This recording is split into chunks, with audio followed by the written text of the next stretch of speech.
Hey guys, it's Sarah. I hope you're having a fantastic day. Thanks for tuning in today. And I'm sure y'all have been awaiting this for a while now, but it's the Consider This series. This is part one. I'm actually filming this for the second time because I butchered the audio the first go round. Actually, next week's video is not that great either audio wise. I am sorry, but part three makes up for it. Hopefully, still good audio. Out, we are discussing Consider This by Chuck Palahniuk, and again, I'm sorry if I butcher his name. I've probably butchered it a lot. I hope I'm saying it right. If I'm not, please write a pronunciation thing in the bottom thing, the comments, because I don't know. I don't know how to pronounce this dude's name, and I love this book. Let me grab it. I have way too many things on top of it. It's this book right here. Fantastic book, I have to say. Consider This. Part 1. Textures. Point 1. Use all three forms of communication to create texture and depth in your book. The three forms of communication are conversation, instruction, and some effects like bang or zap. I don't think those are the examples he uses, and please don't use awful ones like I just did. But, you know, it just creates some depth in your book. So, the thing about textures is it's the whole idea of making you feel something and making it feel real and give, like, almost leaving the very one-dimensional page to create a full world. Point 2. Make your reader feel smart. This is always a great one, and it's about really honestly diving into our voyeuristic tendencies of wanting to feel bad for people. But the reason he says this works is because we like to feel smart. And I unfortunately have to say that it's true. So, the way he says to do this is making people feel sorry for your character, which I think is true. And I think that's a really good point, is like, make something tragic happen to them, or like give them a breakup, or give them something that's like, you're like, oh man, that kind of sucks, you know? Point 3. Language is not our first language. I think this one is interesting for a variety of reasons, because what he's saying by language is not our first language is because obviously we're writing a book in a language. Probably English if you're watching my videos, but you know, maybe not. I don't know. I don't know who's watching these. Cool if you're not writing books in English. So the idea is not to use dialogue to move everything forward. This will be an idea that is reinforced throughout the series because he is really big on believing that language is not our first language.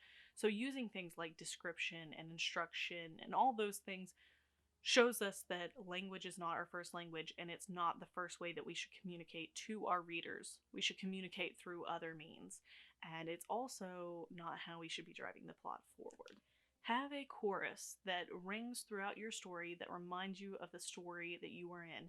The example he uses is an Andy Warhol movie, I believe, or like show or something, or book. I'm honestly not sure who Andy Warhol is. Please don't come at me if it's a very important person that I should know who it is. But his whole example is of this story about him.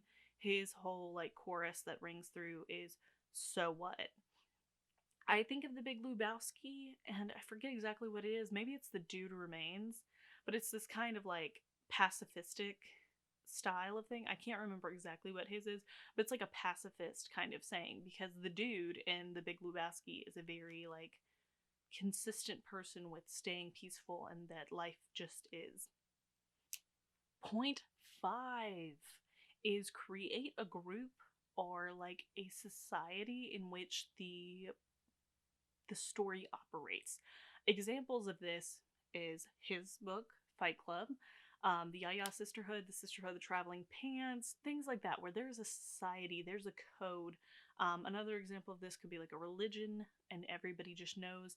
And you occasionally give us these rules. Like, you don't give them to us all at once, like, you don't just hand us a list telling us, but they're little things that we're spoon fed throughout this series or the book. And it just reminds us of the world that we're in and the constructs and why they act the way they act. The the quote he uses here is, writers write because they weren't invited to a party. Tom Spanbauer, I hope I'm not getting his name wrong. I wrote it down really sloppily and I cannot remember what it says in the actual book. It says, once you establish a rule, you begin to frame your work. So this idea is that the rules frame everything. So it frames what your characters are allowed to do, what they're not allowed to do.